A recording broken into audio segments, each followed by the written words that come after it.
Al-Imam Ibn Abi Syaibah beliau menuliskan daripada 3 riwayat yang beliau tuliskan, juga Imam Al-Baihaqi radhiyallahu an, Al-Imam Ibn Sa'ad juga menuliskan bahwasannya pertama kali daripada kalangan sahabat Nabi, ya, pertama kali acara kayak begini nih tanggal 9 Dzulhijjah, kemudian sorenya tatkala orang yang sedang berada di padang Arafah, yang beliau-beliau mereka semua sedang berada di tanah Jabal Rahmah, berkumpul untuk melaksanakan inti daripada ibadah haji, melaksanakan poin terpenting daripada ibadah haji, yaitu yang disebut dengan Arafah. Karena ibadah haji poin terpentingnya adalah wukuf di Arafah, sebagaimana Nabi sampaikan, al-hajju Arafah, kata Nabi, yang namanya haji simbolnya adalah wukuf di Arafah.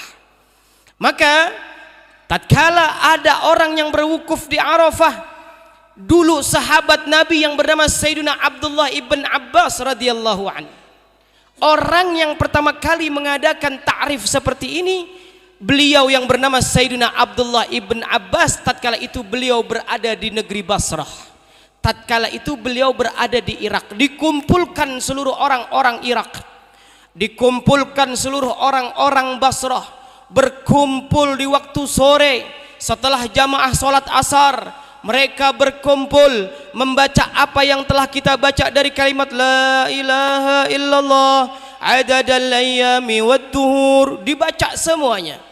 Ini merupakan amalan dari para sahabatnya baginda Nabi besar Muhammad sallallahu alaihi wasallam. Kalau sudah yang melaksanakannya adalah Sayyidina Abdullah ibn Abbas, ini amalan tidak diragukan akan kebenarannya. Karena kenapa?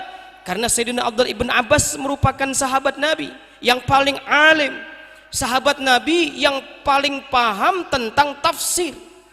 Bahkan tatkala Rasulullah meninggal dunia, orang yang bernama Abdullah ibn Abbas, beliau yang pertama kali mengadakan ta'rif, tatkala itu beliau berumur 13 tahun.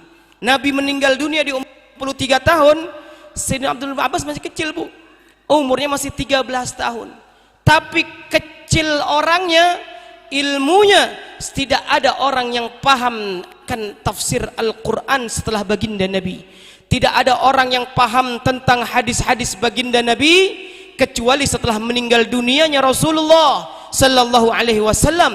Orang yang paling paham adalah Sayyidina Abdullah ibnu Abbas radhiyallahu anhu. Maka sampai beliau dijuluki hibrul ummah, tintanya umat.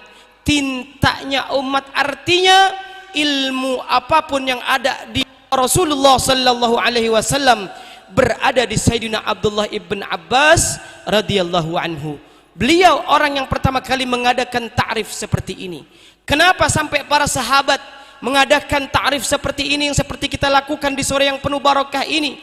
Tidak lain tidak bukan Bapak Ibu, tidak lain tidak bukannya ikhwan, daripada hadis baginda Nabi besar Muhammad sallallahu alaihi wasallam.